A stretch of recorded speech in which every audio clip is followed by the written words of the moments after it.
Apa pertama kali kok bisa sih ada ide untuk bangun Kepul ini?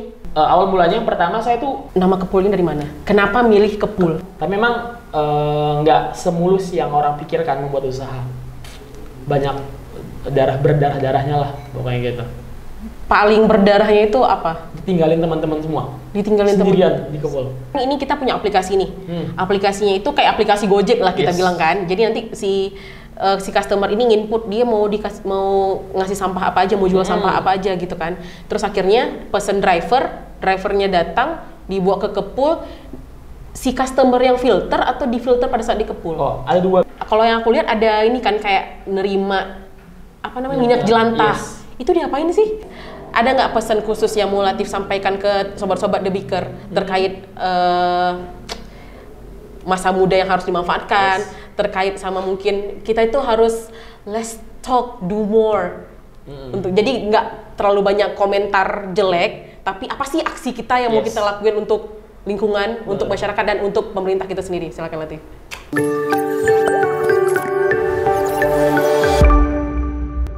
Hai, hello Sobat The Beaker, kembali dengan aku Aca di channel sayang kita The Beaker, channel inspiratif yang akan membuka wawasan dan pengetahuan baru khususnya untuk milenial saat ini.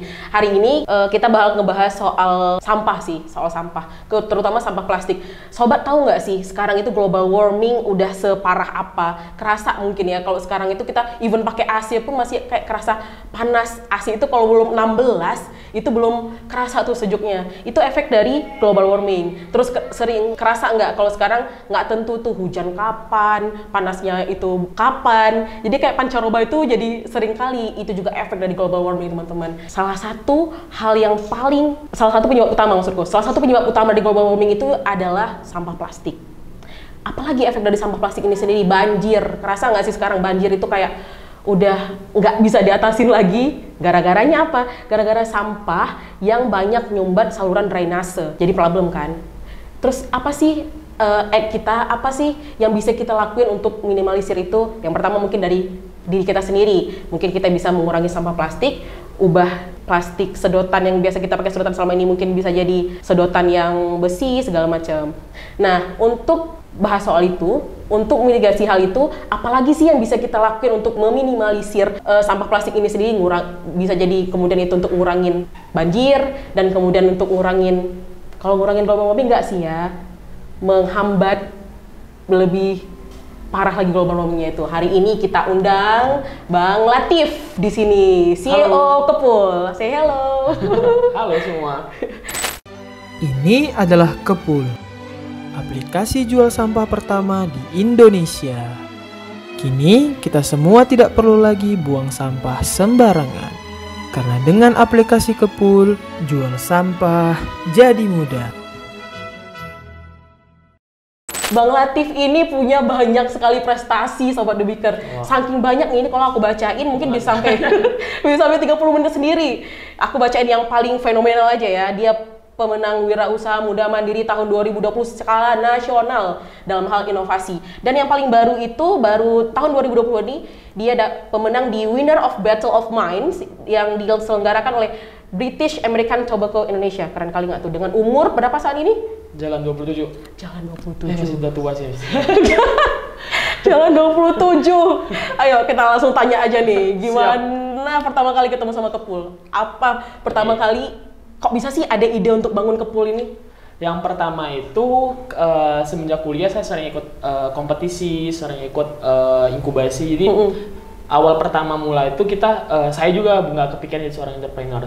Jadi kepikiran utama itu pas masuk kuliah ya ASN, baru BUMN, swasta seperti itu. Tuntutan orang tua biasa ya. Karena juga belum pernah ada pengalaman, jadi kayak kuliah tujuannya mau kerja. Gitu.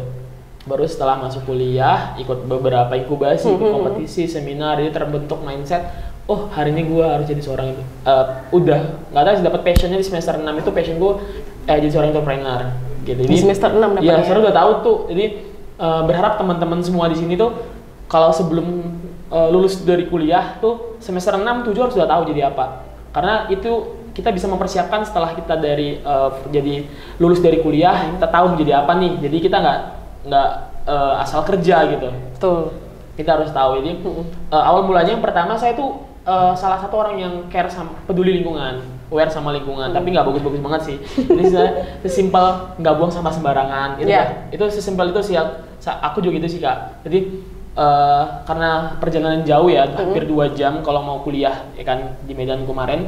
Jadi sering diangkot tuh sering makan-makan ngemil gitu kan, di jalan macet gitu. Jadi sering sampah. Kalau dibilang saya tuh orang yang jarang buang sampah sembarangan. Jadi sampah itu banyak banget di tas tuh. Kan memang susah banget nyari tong sampah di beberapa tempat mungkin di Medan. Iya betul, di angkot tuh jarang loh ada tong sampah. Jadi tapi enggak untuk jadi excuse untuk kita buang sampah sembarangan karena masih ada tas bisa dimasukin. Jadi saya juga orang yang sering milah sampah di rumah, kayak buku-buku yang nggak dipakai lagi ngapain dipendem-pendem sampai berayap gitu ya. Jadi ngapain nih buku banyak banget nih setelah tamat dari SMA tuh buku banyak banget, buku-buku bimbel lain sebagainya, dan nggak dipakai kan sebenarnya. Aku masih ada tuh bukunya. Kita sebenarnya sayang nih jual harga mahal, tapi lebih sayang lagi kalau ini berayap dan tidak dimanfaatkan menurut saya ya. Iya benar sih. Kalau misalnya kita jual ke tukang butut ataupun jual ke tukang yang bisa nerima kertas kan jadi di recycle, jadi bahan produk lain lagi, lebih bermanfaat daripada tersimpan di situ tiba-tiba anyut dibawa sungai gitu. Jadi anyut banjir misalnya kayak banjir, betul. dibawa air gitu. Jadi pertama situ. Dan pada saat saya udah milah sampah di rumah, saya bingung mau jualnya kemana. Mau nyari tukang butut juga terkadang nggak ada. Misalnya kita udah standby di rumah nih, dia nggak datang. Kita udah pergi, dia datang gitu. Terus sering banget, pasti teman-teman juga merasakan itu kan nggak? Udah mau jual nih, udah ngumpulin capek-capek dari pagi sampai siang, mau jual nggak datang. Baru misalnya sekalian jual, kita kadang harganya murah banget, jadi kita malas jualnya. Banyak gitu. Jadi kayak sayang-sayang ya, mending rumah aja gitu jadinya. Murah banget harganya, masa segitu doang gitu ya. Iya. Jadi asal mulanya kenapa buat Kepul, pasti banyak sih orang yang kayak saya yang kayak sulit banget jual sampah di Medan. Jual sampah recycle ya, daur ulang. Jadi kayak jual sampah untuk recycle. Iya, sampah daur ulang ya, susah banget. Jadi kita mau jual elektronik, jualnya kemana? Bingung kan? TV rusak gitu semua. Kadang tahu sih tukang butut, tapi kita nggak tahu pasti kapan dia lewat. Jadi pengen buat satu solusi yang bisa berimpact besar nih untuk lingkungan. Dan sampah kan masalah besar di Indonesia gitu sih. Betul. Kan? Sampah itu masalah besar di Indonesia dan dunia sebenarnya. Yes, dunia. Especially. Nama Kepul ini dari mana? Kenapa milih Kepul? Karena aku mikirnya kan kalau udah ngomongin Kepul, pertama kali dengar Kepul nih, aku bayanginnya kayak asap. Asap ngepul ya. Ngepul gitu. Dari situ nggak sih? Bukan. Iya. Pertama awal mulanya tuh buat dari Kepul itu dari bahasa pengepul. Oh. Pengepul sampah. Jadi kalau dibuat pengepul kan gak enak ya. Jadi pekerjaan. Kata yang lebih singkatnya Kepul. Baru pas saat berjalan Kepulnya ada beberapa yang nyeletuk nih, Kepul itu kepeduli lingkungannya. Iya kok cocok banget ya katanya. Bisa ya? Kepul kepeduli lingkungan. Ilmu cocoklogi. Iya, cocoklogi ya. Oh iya juga ya.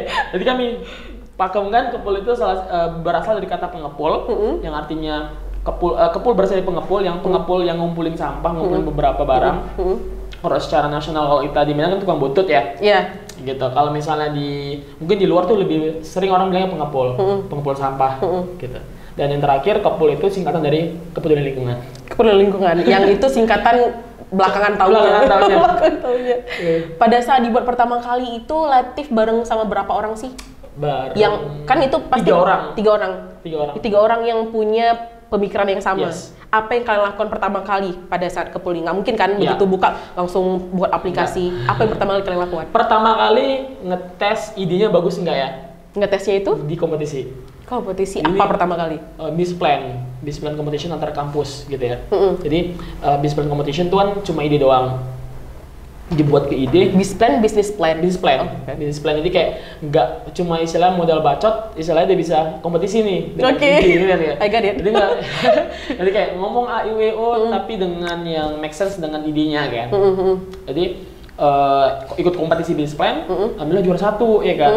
Jadi beberapa kompetisi yang saya ikutin pada saat saya kuliah, alhamdulillah Kepul juara 1. Jadi business plan, baru kompetisi MPV itu yang kayak udah setingkat lebih tinggi daripada business plan, ada prototipe-nya. Setelah itu kompetisi startup, naik level lagi. Jadi perjalanannya tuh kalau dibilang ngalir karena kita terus ikuti kompetisi, ikut terus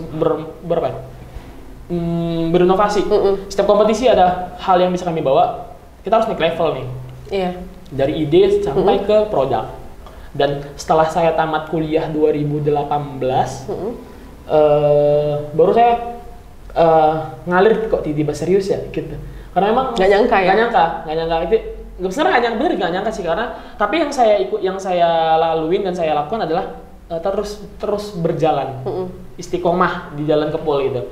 Gimana pun caranya, misalnya kayak prosesnya kayak dari satu orang menjadi pernah saya sendirian develop ke pool karena teman-teman juga udah sibuk sendiri dengan kesibukannya, ada yang menyusun skripsian, baru ada yang kerja lain sebagainya. Jadi prosesnya itu panjang, sampai dari berlima orang juga bertambah, baru tiba-tiba di akhir-akhir semester kuliah semuanya sibuk pada skripsian, saya sendirian menjalaninnya.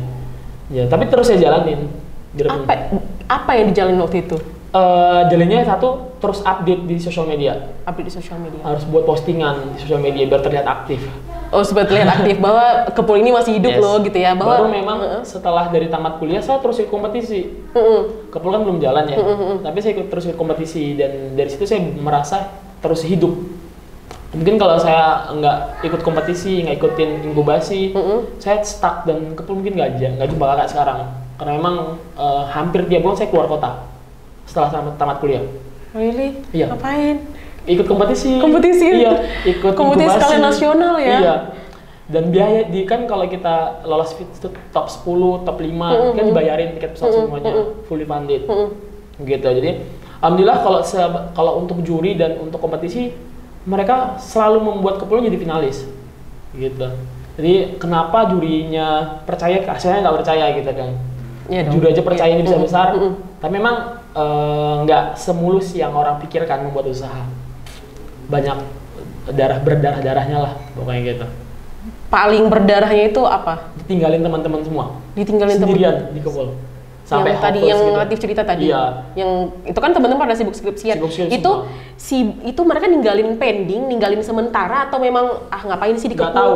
Maksudnya nggak ada kepastian. Ya kan namanya, misalnya kan belum ada badan usaha. Jadi istilahnya kayak seru-seruan kan mungkin mereka anggap kan, tapi saya nganggapnya serius. Mereka anggapnya mungkin nggak terlalu serius, saya serius banget di sini. Jadi saya sempat sendirian, ini bisa jalan nggak ya? Soalnya saya hari ini cuma sendirian gitu. Jadi itu jadi pembelajaran hal yang kita anggap sepele, hal yang kita anggap kecil. Kalau diseriusin, sekecil apapun kalau diseriusin bakal jadi besar. Jadi kemarin sempat kayak pada saat zaman COVID ya, awal COVID 2019 ya? Iya, akhir 2019 emang COVID. 19 ya kayak, akhir 19 itu berat banget sih sendirian, jadi kayak, udahlah nyerah aja, menyerahkan, karena nggak ada tim lagi, saya sendiri kan di sini. Baru sempat ya pengen jadi itu banyak lah Kak perjalanannya. Sampai sekarang juga masih banyak drama-dramanya. Even sebelum jalan sama sekarang udah jalan juga banyak dramanya. Tapi ya disyukurin aja ya. Dan nggak tahu sih ngalir dan serius. Jadi aku tuh punya prinsip terus istiqomah jalanin Kepul, biarpun itu ada nggak ada uang terus berjalan dan harus serius setiap apa yang aku lakuin.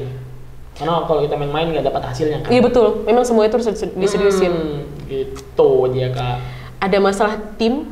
Maksudnya masalah tim sendiri ada nggak drama-drama di pasti sini? Drama tim pasti ada sih Kak. Drama tim yang kayak ya you know lah, kayak baru-baru tamat kuliah, baru semua. Jadi drama masih egonya masih tinggi itu pasti ada. Awal-awal itu masih ada. Terus yang Latif lakuin kalau misalnya drama kayak gitu apa yang dirangkul dulu atau ya udah kalau nggak mau di Kepul lagi ya udah gitu? Gimana? Pertama untuk kayak banyak sabarnya sih Kak. Kalau mau dibilang tuh harus banyak sabarnya jadi pengusaha. Jadi sabar kalau mereka udah keterlaluan harus dibilang, karena kan istilahnya kan apalagi saya orang ini ya Nasution istilahnya orang Batak minum Mandailing istilahnya. Jadi to the point, aku nggak mau nyimpan di hati. Kalau nggak suka saya bilang nggak suka. Kalau misalnya mau tegur saya tegur. Saya bilang orang gitu sih. Langsung kayak gitu ya? Strict banget. Dan nggak semua orang mau nerima itu ya. Tapi banyak juga yang mau nerima, lebih suka di blak-blakin. Banyak juga yang suka kayak gitu. Nggak bisa, saya nggak bisa nyimpan sih Kak. Gitu cara manage-nya ya? Karena bahaya di pikiran kan. Betul. Jadi, dan sesuatu yang disimpan terus tuh suatu saat tuh bakal meledaknya lebih parah lagi. Saya nggak pernah gitu. Balik lagi ke Kepul. Balik lagi ke Kepul. Dari tadi kan banyak tuh aku dengar ceritain ikut wirausaha dari pertama kali Kepul. Kita anggaplah belum ada kan, karena itu masih bisnis plan kan? Iya. Masih bisnis plan ya. Dari Kepul belum ada sampai dengan Kepul sebesar ini kan ada banyak tuh. Yes. Kompetisi yang paling ngaruh buat Kepul tuh yang mana? Dari semuanya itu? Sebenarnya semua kompetisi itu ngaruh banget. Tapi kalau disuruh bilang, kompetisi yang paling hadiah paling besar ya Wirausaha Mandiri. Wirausaha Muda Mandiri di tahun 2020 ya? Itu pada saat Kepul baru punya legal usaha, CV. Kita tuh besar di zaman COVID. Oktober 2020 kita officially punya legal usaha, CV. Gara-gara ikut UMM? Enggak, jadi gara-gara adalah yang negara memang mau jalanin Kepul lah, Kepul harus jalanin nih, baru ada timnya juga, ya istilahnya pun dari modal nol banget gitu, jadi udah punya, baru berjalan dan baru punya tim baru lagi, semangat baru lagi, mencoba untuk semangat baru lagi kan, jadi setelah sendirian rekrut kan, open recruitment tim Kepul ya kan, adalah 20 orang. Kayaknya aku pernah lihat dia itu di sosialnya. Jadi tim open recruitment, jadi adalah beberapa orang teman mahasiswa yang ikut di Kepul pas saat Kepul pertama kali. Ya setelah baru 3 bulan berjalannya, pokoknya Kepul tuh baru berjalan banget, ikut WMM juara 1 alhamdulillah, rezeki. Tapi itu kan tahun tadi kan Latif bilangnya tahun 2018 selesai kuliah tuh. Iya. Tahun 2020 ikutan WMM-nya gimana? Udah nggak mahasiswa? Bisa kan ya? business assisting, kategori business assisting itu bisnis udah berjalan. Oke. Sekarang WMM itu mah bukannya ikut mahasiswa. Sekarang itu kategori umum. Kategori umum ya, ada kategori umumnya ya. Kalau mahasiswa punya usaha yang udah berjalan juga bisa. Jadi nggak ada. Oh, dia harus ya, karena yang tadi ya, ini bukan cuma bisnis plan ya. Yes. Memang dia kayak demo usahanya bisnis nanti. Berjalan, ada ya, dua kategori. apa yang mau dibawa, apa sih inovasi apa gitu kan. Jadi kita ikutnya di bagian inovasi juga ya. Pokoknya kategori namanya business assisting, kategori teknologi. Teknologi. Jadi bisnis berjalan. Yang udah berjalan hampir minimal 1 tahun bisa daftar di situ. Jadi kategori mahasiswa beda lagi, ada bisnis plan juga. Oh. Tapi hadiah paling besar di bisnis berjalan. Iya dong. Business existing. Yang aku tahu kalau misalnya kita udah ikut ke skala nasional itu pada saat kita kontes di Jakarta itu pasti banyak investor kan, banyak dihadirin sama kayak bermacam ragam orang. Mungkin lah ya. Ada nggak yang nawarin buat aku mau dong invest di Kepul pada saat itu? Kalau yang nawarin ada beberapa Kak, tapi memang kalau memang dia nggak satu value sama saya nggak mau, karena saya nggak mau buat bisnis itu cuma bisnis doang, cuma buat duit doang kan? Cuma buat kayak disuruh-suruh orang, saya nggak bisa berinovasi, nggak have fun dan happy di bisnis, ngapain dibuat jalan di bisnis kan? Iya, mending jadi karyawan. Iya, gitu ya, coba cari orang yang satu value. Gitu. Ada berapa step sih yang waktu di itu? Kontes Wirausaha Muda Mandiri panjang itu? Sih Kak, pertama masuk ke kota dulu ya kan, habis kota Sumbagut kayak nggak salah ya, habis Sumbagut ke apa itu area, banyak tuh, jadi pokoknya dari seleksi kota, habis seleksi kota tuh seleksi Sumbagut ya nggak salah sih, lupa ingat, ada seleksi regional ya, regional lagi, oke. Baru kemudian ke nasional ya? Iya, jadi kategori regional 1 tuh kan Sumatera Jawa ya, terus gimana guys, sorry. Pokoknya saya perwakilan Sumatera dan Jawa. Perwakilan Sumatera dan Jawa. Jadi gitu. tiga waktu Indonesia itu ditandingkan. WIB saya perwakilan.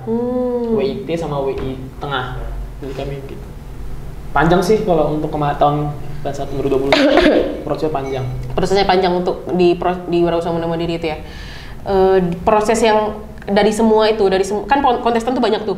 Yang bagian teknologi itu kenapa? Menurut Latif, kenapa Latif akhirnya dipilih? Kenapa Kepul yang terpilih sebagai pemenang? Apa pembedanya Kepul dengan yang lainnya?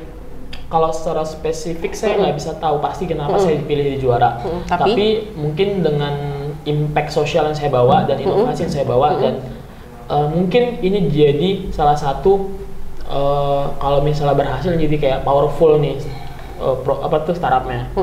Karena pas saat Kepul ini berjalan dengan baik dan bisa sukses, ada 3 aspek yang terpecahkan. Aspek sosial, semua pengepul sampah, pemulung sampah bisa naik derajat, dan yang kedua aspek lingkungan. Jadi kalau Kepulnya berhasil, banyak customernya, sampah nggak semua dibuang ke tong sampah. Jadi banyak sampah yang terselamatkan. Hari ini hampir 90% sampah kita tuh dibuang aja kan ke tempat pembuangan akhir. Iya betul. Makanya setiap hari ada gunung baru terus. Karena tidak ada pemilahan filter sampah di hulunya masyarakat, tidak ada. gitu. Berarti pada saat balik ke Kepulnya sendiri ya. Kepulnya sendiri kan ini kita punya aplikasi nih. Aplikasinya itu kayak aplikasi Gojek lah kita bilang kan. Jadi nanti si customer ini nginput dia mau ngasih sampah apa aja, mau jual sampah apa aja gitu kan. Terus akhirnya pesen drivernya datang, dibawa ke Kepul. Si customer yang filter atau difilter pada saat di Kepul? Oh, ada dua pilihan. Jadi customer itu boleh kalau customer udah filternya rapi kayak botol-botol, plastik, kertas-kertas itu harga mahal. Jadi beda ada harganya ya? effortnya. Jadi mereka yang masyarakat yang udah care sama sampahnya, udah milah sampah rapi banget tuh harga mahal. Kalau orang yang misalnya kayak semua kayak botol plastik, kaleng, buku dicampur seguni, kami terima juga tapi harga campur, harganya yang lebih murah. Beda harganya ya? Beda harganya kayak kalau sampah udah disortir dan difilter harganya bagus. Kalau sampahnya itu sampah recycle-nya itu dicampur dalam satu goni, yang penting di satu goni itu semua sampah yang bisa dijual. Gitu. Itu harganya juga beda. Itu kita ada mesin sendiri atau gimana sih? Apa? Ada mesin sendiri atau gimana untuk recycle-nya? Kita belum ngolah. Kita hanya sebagai penampung. Penampung terus dibawa kemana tuh? Pabrik. Ke pabrik Masing-masing. pengolahannya. Pengolahan. Jadi pabrik yang bertugas untuk mengolah sampah tersebut. Oh, kenapa harus dipisah? Berarti pabrik yang ngolah kaca beda, pabrik yang ngolah kertas beda, besi beda, kartus beda, semua beda-beda. Yang aku penasaran, kalian kan ada, kalau yang aku lihat ada ini kan kayak nerima minyak jelantah. Yes. Itu diapain sih? Kita akan kita ngumpul minyak jelantah dan pasti kita nggak akan nyalahgunain. Yang penting kita nggak akan ngoplos. Iya, memang aku nggak tahu nih. Penasaran nggak? Iya, no clue sama sekali itu minyak jelantah diapain sih aku. Kalau di luar negeri itu jadi biodiesel. Jadi kita akan ngumpulin jelantah, kita kasih ke eksportir, perusahaan besar eksportir di Medan, dan perusahaan itu yang ekspor ke luar negeri. Itu jadi biodiesel, Kak. Oh, di luar negeri jadi biodiesel. Iya, itu sumber energi yang terbarukan sekarang. Itu jadi kayak future-nya bensin. Oke. Jadi kalau di luar negeri itu pakai biodiesel. Itu berasal dari minyak UCO jelantah.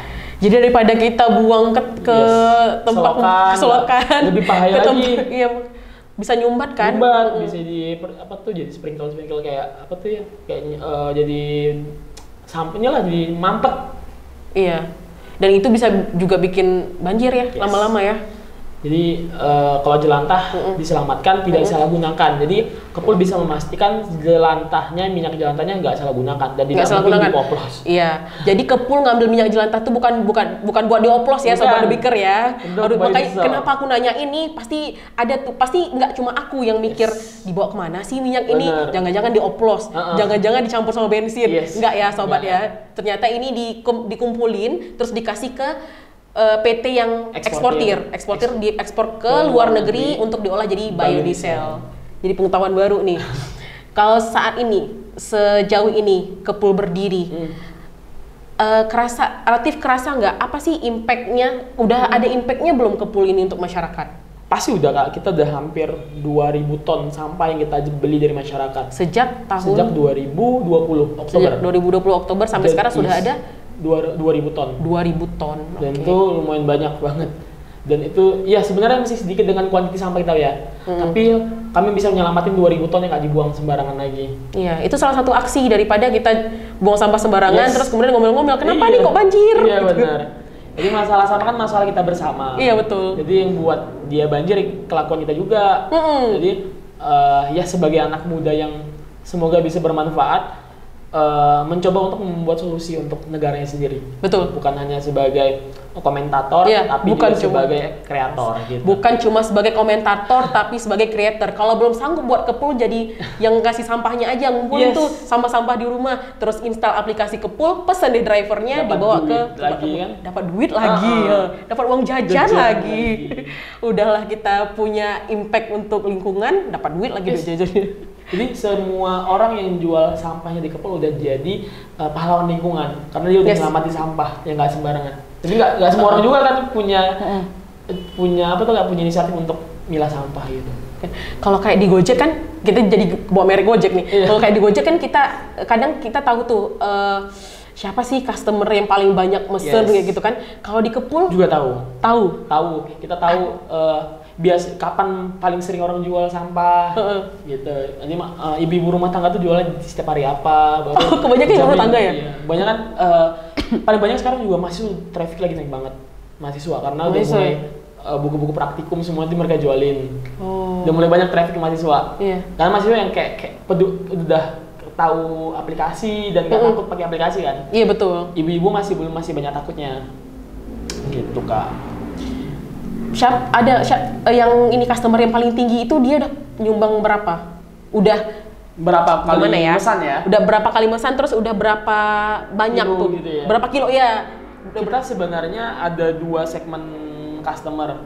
Kayak segmen pertama segmen B2B, kayak pelaku bisnis, kayak punya kafe, owner kafe. Oh, kita bisa tahu ya? Bisa. Nggak, maksudnya kita ada customer dari kafe juga. Jadi memang untuk sampai hari ini hampir 70% sampah kepul itu paling banyak dari pemain bisnis, kayak owner kafe, pelaku UMKM gitu. Tapi kalau untuk masyarakat paling banyak tuh misalnya sekali jual bisa sampai 150 kilo, 50 kilo, maksimal tuh pernah kemarin pernah orang tuh jual buku sampai 200 kilo. Siapa tuh? Ada customer kepul aja, dia punya di gudangnya banyak banget buku-buku, tapi mereka jual aja. Karena nggak bermanfaat lagi kan? Iya, daripada dimakan rayap gitu kan? Iya, sayang, tapi lebih sayang lagi kok nggak dimanfaatkan. Iya betul. Gitu. Terus di Kepul itu setahuku ada fitur sedekah sampah ya? Yes. Sedekah sampah itu gimana sih maksudnya? Nah, jadi gini, banyak banget orang menengah ke atas itu di Indonesia tuh yang dermawan. Jadi mereka tuh nggak mau ngambil uangnya. Jadi misalnya mereka jual buku, jual apa, sebelum ada fitur itu, kita nggak tahu mereka sedekah nggak ya ke customer, ke drivernya. Kita nggak bisa ngedata berapa total jumlah sedekah di Medan, ya kan. Jadi itu biasanya kebanyakan orang menengah ke atas yang tinggal di perumahan, di komplek. Mereka tuh misalnya uang, Bu ini uangnya 20.000, uang sampahnya, udah ambil aja gitu kan. Oh. Itu banyak sih Mbak. Jadi memang kalau dibilang kan Indonesia tuh negara paling dermawan tuh bener banget, karena masih banyak banget orang baik yang kayak udah ambil aja bang gitu. Tapi kan harus didata biar nggak ilegal. Iya, biar nggak ilegal, Ya? betul. Jadi kami data, jadi setiap customer yang mau sedekah sampah harus dibuat di fitur sedekah sampah itu, biar terdata. Gitu. Nantinya akan dikasih ke driver kita. ke driver. Oh, berarti kayak dibagi rata gitu Yes. ya? Yang masuk ke fitur sedekah sampah itu bakal dibagi rata ke semua drivernya Yes. Kepul, kayak tips tapi dibagi Iya. rata gitu ya. Benar. Kalau untuk sampahnya sendiri Latif, sampah yang diterima di Kepul ini ada nggak kriterianya? Atau ada nggak sampah yang nggak diterima? Ada juga. Jadi sampah daur ulang yang Kepul terima ada 60 jenis. 60 jenis? Banyak. Banyak banget, dan hampir 95% semua yang ada di sini tuh bisa jual. Kecuali kayu, batu. Kayu pun kalau dimanfaatkan kembali juga bisa. Baru mungkin yang terakhir adalah sampah organik, itu kayak sisa makanan belum kita ambil. Sampah organik yang kita ambil tuh jelantah. Kalau sampah nasi, Iya, aku sempat mikir tadi. sayur itu belum bisa diambil karena belum ada bayarnya. Oh iya, benar belum ada bayarnya. Gitu sih, Kak. Mungkin bisa tuh sesekali Kepul buat pelatihan kompos mungkin. Iya, tapi mungkin udah kalau segmennya banyak banget yang dibuat, takutnya nggak fokus. Nggak fokus ya sih, iya. Jadi fokus ke sampah kantor. Pinter-pinter ngasih saran pernah nggak diminta akunya. Aman sih Kak. Setelah itu berharap ada teman-teman yang sini buat inovasi tentang sampah organik kan, pupuk. Kami juga bisa ngasih supply ya kan. Kolaborasi kita. Iya, kolaborasi benar. Nanti mungkin bisa collab Kepul yang jemput tapi teman-teman yang ngolah kan. Jadi pupuk kompos. Iya betul, jadi Gitu. pupuk kompos. Benar tuh. Terakhir nih Latif, ada nggak pesan khusus yang mau Latif sampaikan ke sobat-sobat The Beaker terkait masa muda yang harus dimanfaatkan, terkait sama mungkin kita itu harus less talk, do more. Untuk jadi nggak terlalu banyak komentar jelek, tapi apa sih aksi kita yang mau kita lakuin untuk lingkungan, untuk masyarakat dan untuk pemerintah kita sendiri? Silakan Latif. Oke, buat teman-teman ya semoga bisa sharing bareng ya kita. Jadi saya tidak mengguruin, tapi mungkin berharap teman-teman bisa sama-sama bersemangat untuk membuat Indonesia ini jauh lebih baik lagi daripada hari ini. Gitu. Jadi secara logikanya Indonesia akan menjadi lebih baik lagi kalau anak-anak muda itu berani action di luar zona nyamannya. Jadi teman-teman di sini harus berkarya, harus peduli juga untuk Indonesia. Karena semua ide itu berawal dari sebuah masalah yang ada di Indonesia, dan masalahnya banyak banget di Indonesia. Jadi Indonesia itu gudangnya masalah. Jadi Indonesia gudang masalah. Indonesia tuh banyak gudang masalah. Jadi untuk kita yang pengen jadi seorang entrepreneur tuh bagus banget tinggal di Indonesia. Karena semua negara itu tujuannya mau besar ke Indonesia. Kenapa kita sendiri anak mudanya yang tinggal sendiri di Indonesia tidak membuat satu action movement yang berarti untuk negara ini gitu? Karena yang kembali lagi, masa depan Indonesia itu ada di tangan kita. yang penting kita harus terus peduli dan terus berkarya. Itu sih sebenarnya. Oke, sangat inspiratif sekali teman-teman. Inspirasi yang ditularkan sama praktisi inspiratifnya sendiri. Dia udah ngelakuin begitu banyak hal, udah ngikutin berbagai macam kompetisi dan dia juara selalu di teknologi dan inovasi. Semoga sharing kita hari ini bisa menularkan semangat baru untuk para sobat The Beaker, pada anak muda Kota Medan dan Indonesia ya, apalagi. Jadi kita bisa juga mikir apa sih yang bisa aku lakuin untuk Indonesia, untuk diriku, untuk lingkunganku, daripada komentar-komentar jahat untuk pemerintah, teman-teman. Ya kan? Oke, terima kasih banyak Latif untuk banyak, Kak. Waktunya untuk sharingnya di tengah kesibukannya yang harus terbang sana sini. Gitu. Oke, thank you so much. Sekian podcast kita hari ini teman-teman. Sampai jumpa lagi di podcast kita selanjutnya. Jangan lupa untuk like, comment, and subscribe channel kita. Dan jangan lupa juga untuk datang ke The Beaker Coffee di Jalan Dr. Mansur dengan menu andalannya bebek bumbu ireng dan apa minuman kita? Honey Berry Coffee. Sampai jumpa di podcast kita selanjutnya. Bye.